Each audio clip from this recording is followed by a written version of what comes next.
In this video, we'll cover another claim made by HDRCFX Cornwall. First, we'll present another correct prediction. Then we'll cover the claim alleging that the LVMPD report photos were taken 10 floors above. Finally, we'll credit the early timeline shown in the last episode. First, another correct prediction. In the last episode, we suggested that the airport video had a recording gap due to a hardware glitch. Let's now examine the first misaligned volley in the airport video. It is actually out of sync, due to a hardware glitch on the cell phone. The cell phone probably froze due to being hit, as this moment is very chaotic in the video. Okay, let's go. This is now confirmed, as posted by the user Lucum76, the author of that video.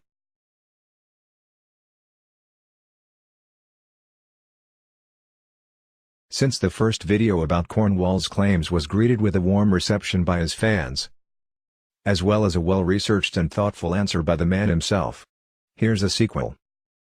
In one of his videos, Cornwall made the claim that the crime scene photos in the LVMPD report were not taken on the 32nd floor, but 10 floors up, in the Four Seasons. Those crime scene photos were not taken from the 32nd floor. The sound was 10 floors above. This claim is easily refuted, without any 3D recreation. That's because on YouTube, we can see actual views from Mandalay Bay. Here's a video filmed by a tourist who stayed in 32-135. Here's a video filmed by a tourist who stayed 10 floors above, in the Four Seasons. Her suite was in a different wing, close to the center. Since we'll focus only on vertical differences between distant objects, not horizontal ones, not being directly above Paddock's room makes little difference. For more clarity, we'll also use views from Google Earth, which are sharper. In Google Earth, we'll use accurate coordinates and altitude, to avoid relying on textures. We'll cross-check Google Earth views with actual views to verify their validity. Let's start with a simple comparison. This is how the view changes, if we travel vertically between 32-135, and the Four Seasons 10 floors above. This switch in perspective changes how objects overlap in the picture. Since we're concerned with a change in altitude, we'll deal with vertical differences only. An example, the tip of the Luxor obelisk overlaps this building when viewed from 32-135, but it's below the same building when viewed from the Four Seasons. Before we start our analysis, let's show the key buildings. This is the Westgate, formerly Hilton. Note the protruding features on its rooftop. This is the Signature.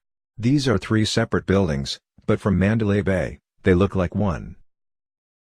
This is the Drew, which will be partially visible to the left of the Westgate.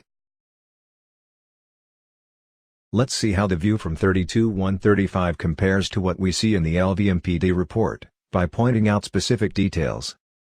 The roof of the Westgate protrudes above the distant mountains. The roof of the Drew is below the roof of the Westgate, forming an L shape. The roofs of the Signature overlap the tops of the mountains. They're slightly below on the left and about level with the mountains on the right. On the left behind the Signature, there's a building reaching about 1/3 the height of the Signature. All these details match what we see in the LVMPD report.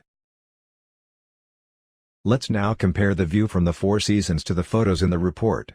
Note that the daytime view was taken from further to the east. This introduces horizontal shifts, but we only care about vertical differences. The roof of the Westgate is now below the distant mountains, in contrast to the report. The roof of the Drew is now flush with the Westgate, no longer forming an L shape, like in the report. In the daytime view, the Drew is mostly hidden, due to the horizontal shift, but you can still see it reaching the full height of the Westgate behind its diagonal edge. The roofs of the Signature are now quite a bit below the tops of the mountains, unlike in the report. The two comparisons tell us that the photos in the LVMPD report were taken from the 32nd floor, not from the Four Seasons. Cornwall's claim basically debunks itself. In this second render even the buildings in the background made sense. The top of the Drew was now flush with the distant mountains, and we could see the L-shaped silhouette that the Drew formed with the Hilton Grand Vacations building. Correct, because that's exactly what you see from 32-135. Cornwall tried so hard to get his 3D view to match the report photos, that he didn't realize he was recreating the correct view from 32-135, and not the one you'd see from the Four Seasons. The reason for his faulty